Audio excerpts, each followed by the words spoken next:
Nahum Brown. It's my pleasure to welcome you to our colloquium on what is apophatic thinking, why is it relevant today. And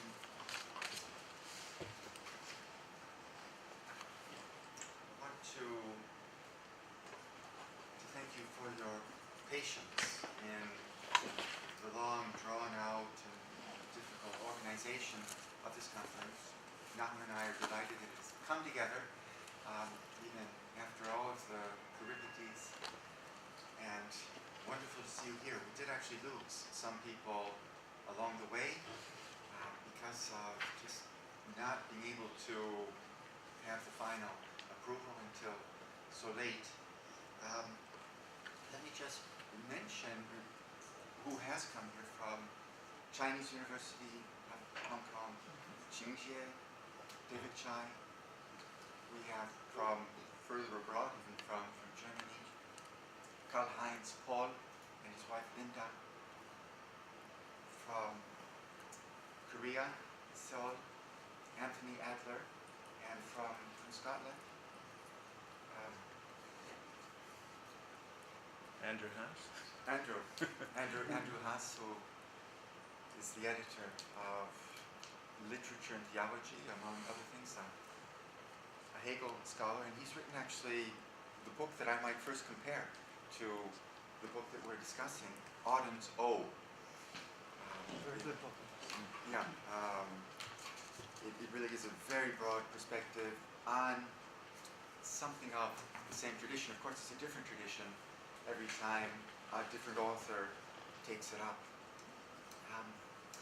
Steve Palmquist, who has been a constant presence among us from Hong Kong, Baptist University of Hong Kong, and has participated in several conferences with us and is the initiator of the Hong Kong Philosophy Cafe, which we have recently extended to Macau. We've had a first session last month. There's another session coming up this month to be guided by Nicolas, Béatrice, and Xavier Garnier, the director of the Alliance Française.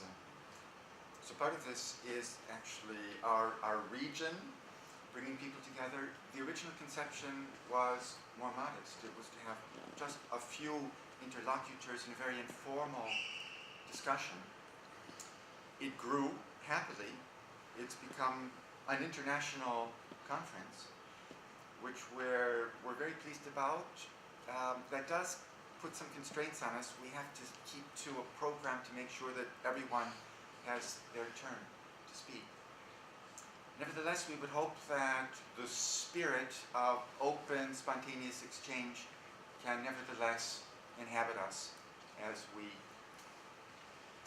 conduct our meeting together.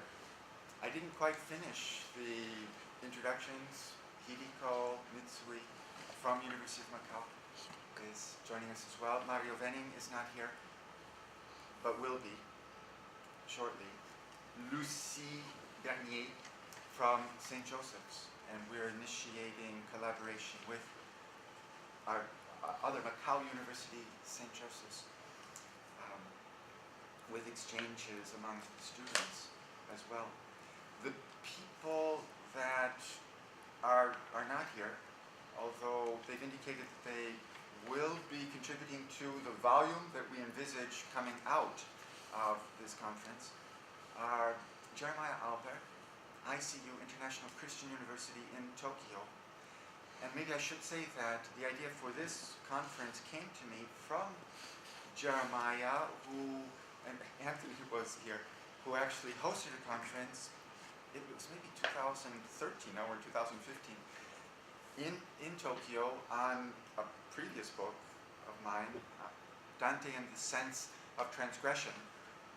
And that left such a nice impression really in me that I couldn't resist trying to do something. This is very different actually, because in that case, it was a seminar, sort of proceeded from part 1, part 2, part 3 of the book. This is much more of a conference format where we have your contributions, and then that lends itself to becoming some sort of a volume. as well. The other person I didn't mention is Chris Hackett from ACU, Australian Catholic University in Melbourne, who also had to drop out at the last minute, unfortunately. Now,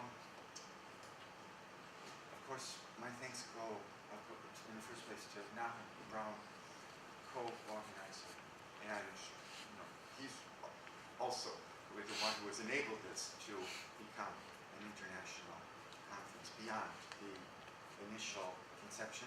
I'd like to thank Maggie Kwan, our secretary, as you know, who has been organizing and making this possible as well. We also have, I mentioned Millie and Mario, maybe some of you met Mario this morning, coming from the hotel, and Luca,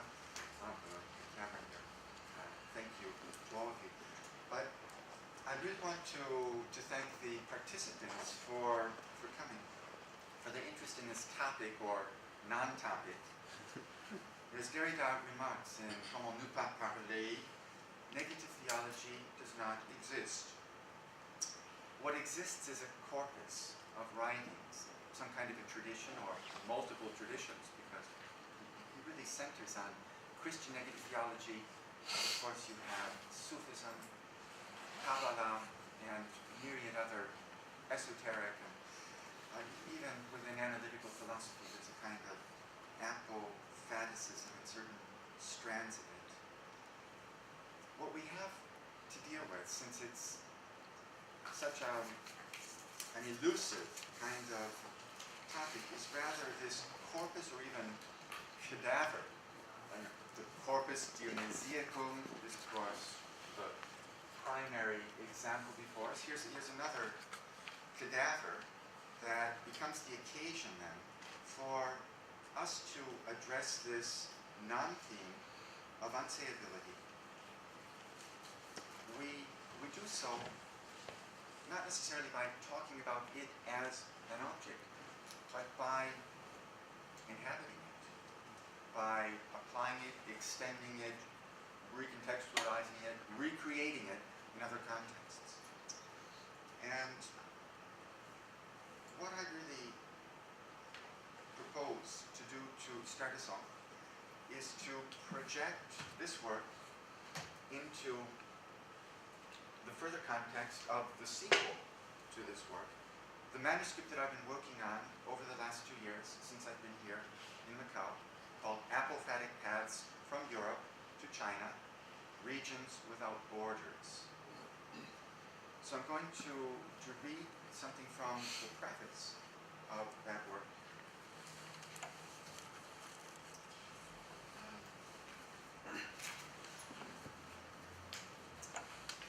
As a way of, in some sense, displacing us even before we start. There's an envelope structure to this as well, since Karl-Heinz Paul is going to bring us back to this manuscript. His remarks will be commenting on that at the end of the day. And in some sense, I think all of us are going to approach this topic from our very different positions, perspectives, make it into something else.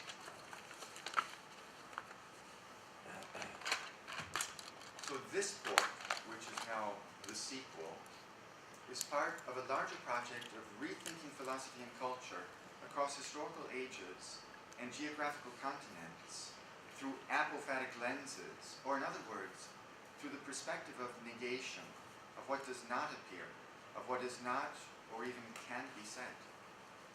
The thinking pursued here undertakes this task through bringing about its own metamorphosis into a programmatically intercultural philosophy. This means attempting to think ideas not just within the bounds of a given cultural frame, with its inevitable background assumptions, but rather in unbounded ways in relation to other cultures and their different conceptual frameworks. That is, in such a manner as to negate, if not to neutralize, one's own, and therewith any cultural framework. The possibility of relativizing culture per se by playing one culture off against another, of stepping back and gaining perspective with respect to any and all cultural preconditioning, and then perchance of facing something absolute that is fleetingly glimpsed in the interstices between cultures, opens into a dimension that has most often and almost everywhere been understood as religious or theological in nature. This uncircumscribable, unfathomable dimension is the real bugbear making culture such a volatile, conflictual, operatic, and unmaskable challenge for philosophical thinking, as well as for the multicultural, modern or modernizing societies that in our time are seen mushrooming all across the planet. Reflecting on culture philosophically is not just a matter of comparing different forms and variants of manifest phenomena.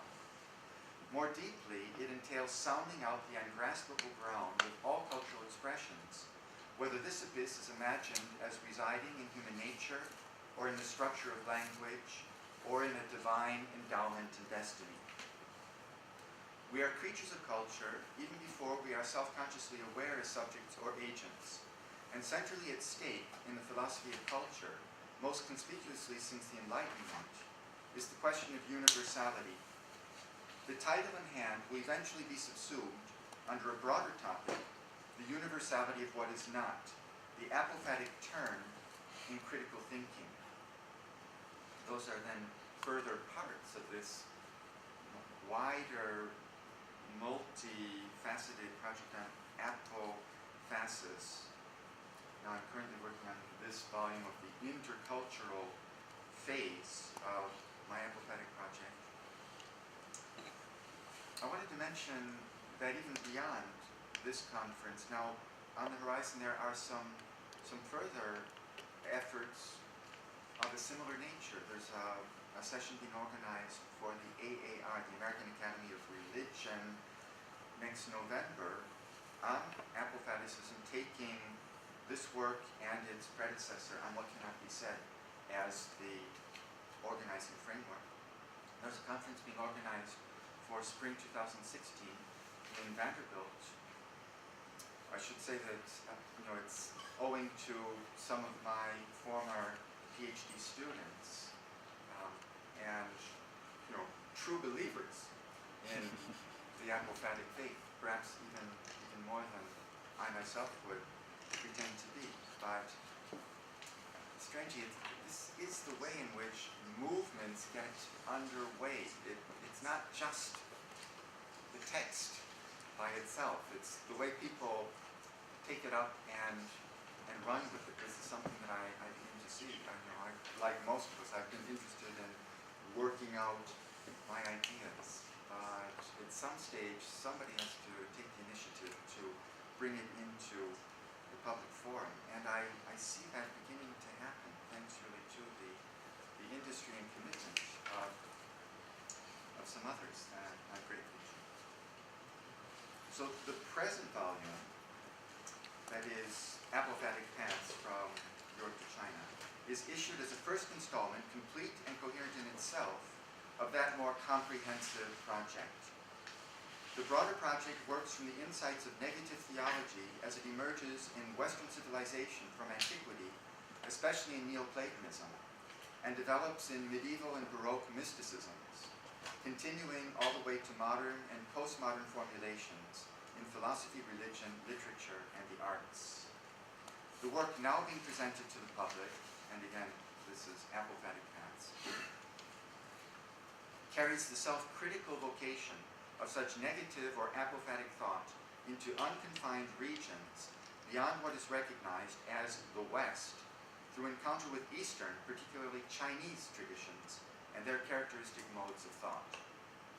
Crucial to this book's agenda, accordingly, is the endeavor to discern and to renew the claim of universality as rethought and reconfigured within the predicament of philosophy today, considered specifically as a cultural, or more exactly intercultural, predicament. Nothing could be more classically philosophical than the quest for universal knowledge and for a universal or common ethical and political practice. But how are we to think of universality in our times and world after the concussions of postmodern thought and culture, and in the midst of our current historical crisis, with its pervasive fragmentation and sectarianism?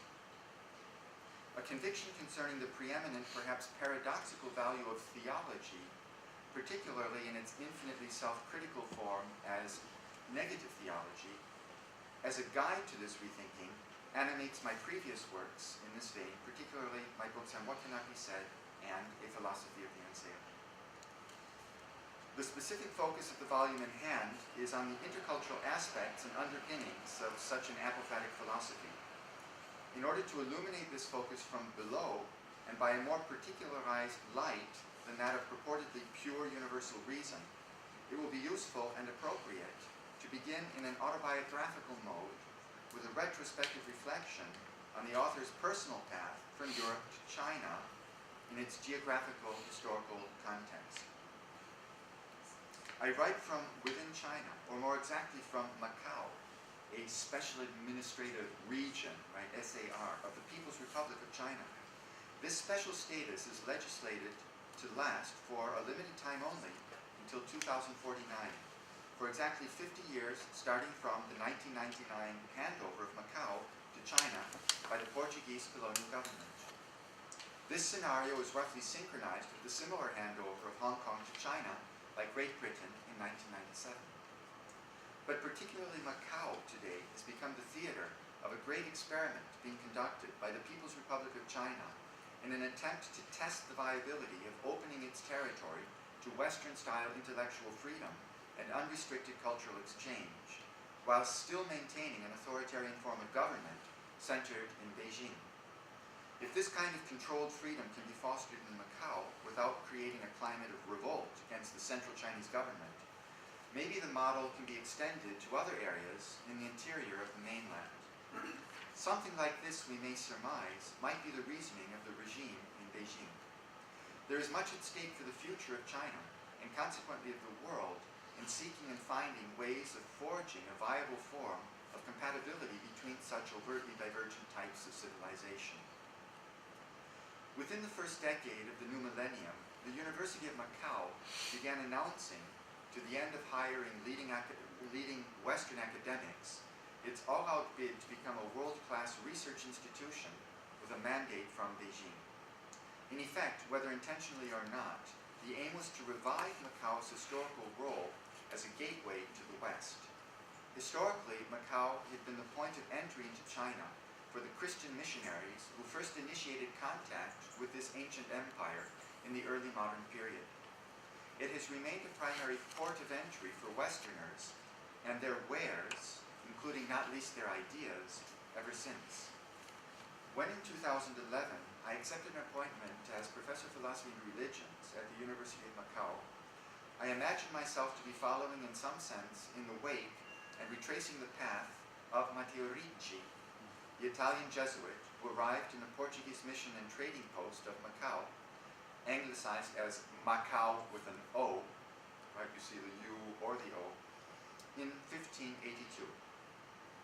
He opened the door for genuine cultural exchange with China, starting from precisely this southeast Chinese peninsular seaport, which became reciprocally the door to the West for the Chinese.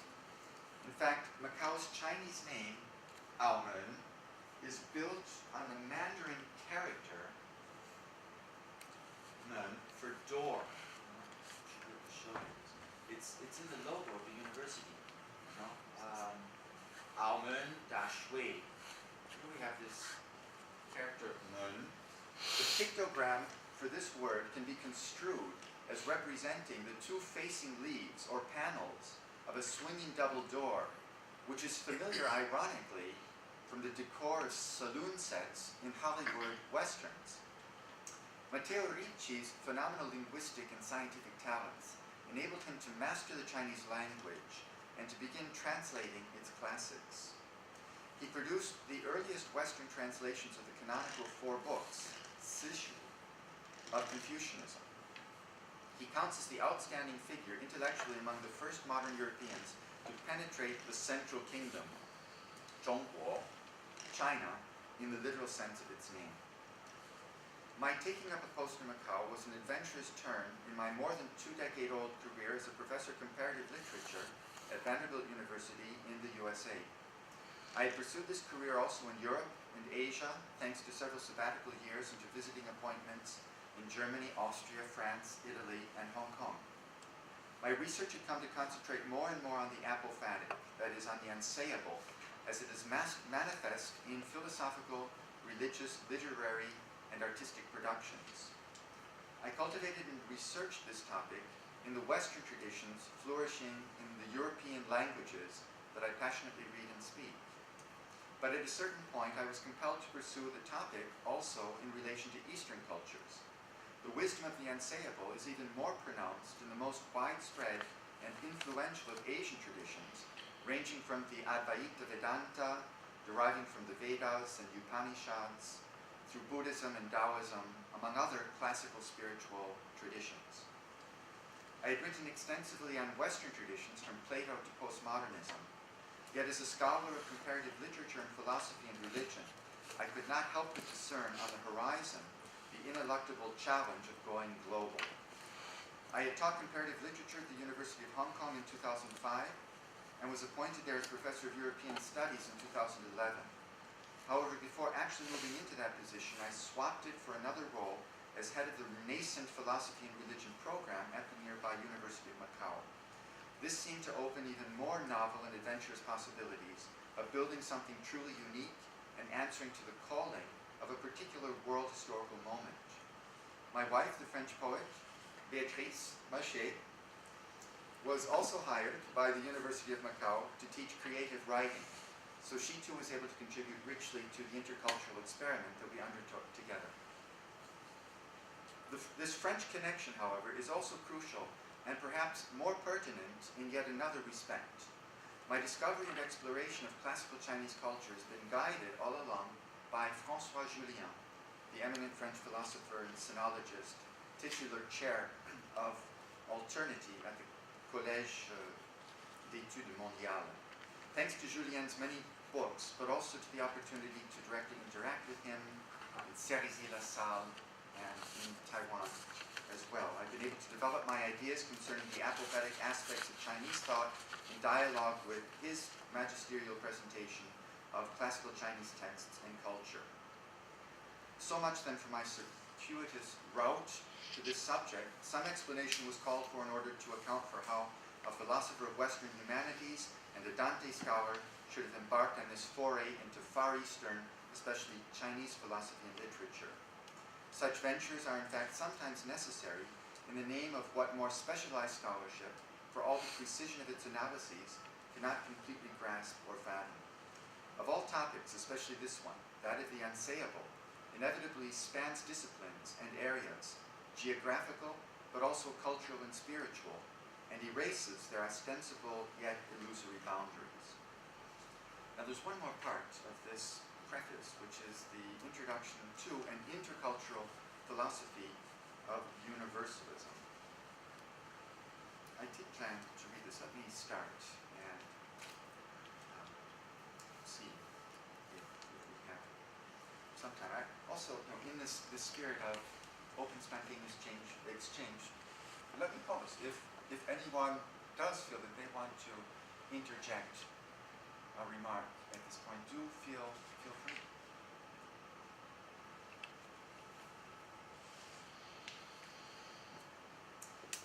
So the book turns on two main axes. One is disciplinary, reaching from theology and philosophy to literature and culture generally. The other is geographical, stretching from Europe to China, or more broadly, from the West to the rest. These are the dimensions along which the universality of apophatic vision pivots between the covers of this book, and also beyond it, in the open expanse of the emerging world that we inhabit today, even as it turns toward and into tomorrow. The hope here is to put us in touch with a kind of connecting tissue that will facilitate our passing more or less gracefully across the borders and through the transitions before us towards what lies between words, towards what has constantly been expressed in traditional religious practices and doctrines concerning other worlds and afterlives, those ultimate symbols of otherness. And I think then, rather than simply reading, I would emphasize this vision of the apophatic is really being between the words, between the paradigms. The reason why intercultural philosophy turns out to be such an appropriate framework for developing the apophatic is that it takes place in the inter. And it's not so much about more and more accurate, scientifically verifiable characterization of this one culture as against the other, right? There's something else there that all cultures, all vocabularies are striving after, and yet it's really being being missed. It's the elusiveness of it that becomes the most essential property of all. That is, of course, the guiding insight, and even more than that, it's a spirit really, that animates the work that I've been developing in these books that we have been mentioning. So, with that gesture then of trying to come from outside into this specific topic, from a projection into the future, with also the allusion to the past, on what cannot be said, I want to open it up then to your further projections. The cadaver of the text needs to be exhumed and reanimated by your engagements. And that really is why I am so thankful to each and every one of you for investing in this exchange. It's extremely exciting for myself and for Nan. So why don't we then proceed according to our schedule, right on time, to Stephen.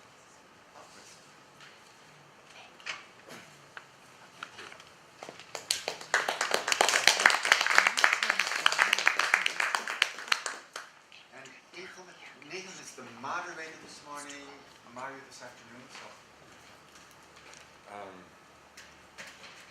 so generally we'll have about half an hour for each person, and if your paper goes shorter, that'll leave more time for conversation. The idea of this, in part, is to have conversation between us. So, and we can be a little bit flexible. Also, there may be some time at the end of the day, and things could move around.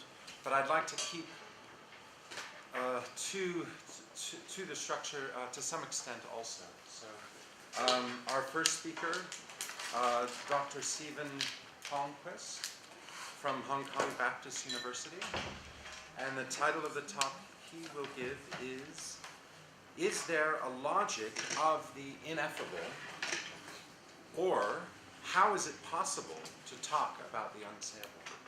Thank you. So I have a short paper on this. I'll just read the paper, and it is what it is.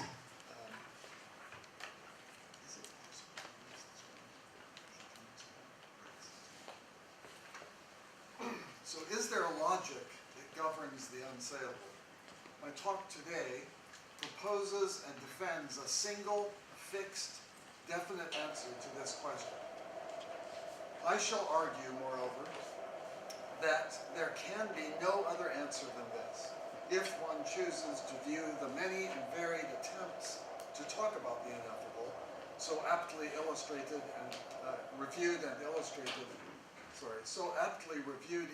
illustrated by the book whose publication we celebrate with today's colloquium, as exercises that are both coherent and in